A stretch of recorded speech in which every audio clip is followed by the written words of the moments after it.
mbegu ya chuki imeanza kudhihirika miongoni mwetu ikitumia usafiri wa dini.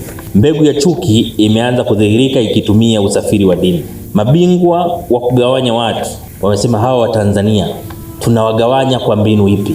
Wametumia usafiri wa dini kutugombanisha. Ukipita barabarani huku huwezi kujua chuki zimepandikizwa kwa kiasi gani, lakini ukikaa kwenye mitandao ya kijamii uangalie vijana wetu na watu wazima wanavyotumiana message, maneno wanayoandikiana mle, utagundua kwamba mbegu hii ikiachiliwa kwa mwaka mmoja zaidi hatuna Tanzania.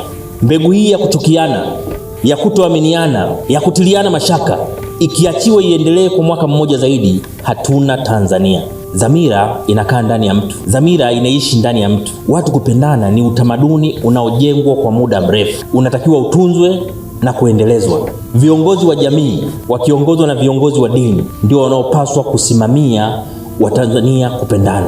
Tumekuwa na watu ambao tumepata upofu wa muda. Upofu usioangalia madhara ya muda mrefu kwa taifa letu. Lazima tufungue macho yetu. Tuseme kazi ya dini zetu ni kutufikisha peponi, ndio kazi ya dini yetu. Lakini kabla ya safari ya kufika peponi lazima tuishi hapa duniani, lakini tunaishi katika mazingira salama. Hakuna fahari kumuumiza mwenzako.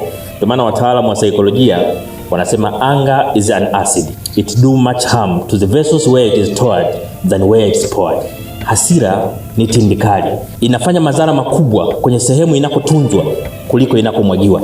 Hasira ni tindikali. Kadri unavyochukia wenzako, wewe ndio unaishi kwa shida. Haishi kwa shida unayemchukia, kwa sababu wakati mwingine wala hajui kwamba wewe unamchukia. Tumefikaje hapo?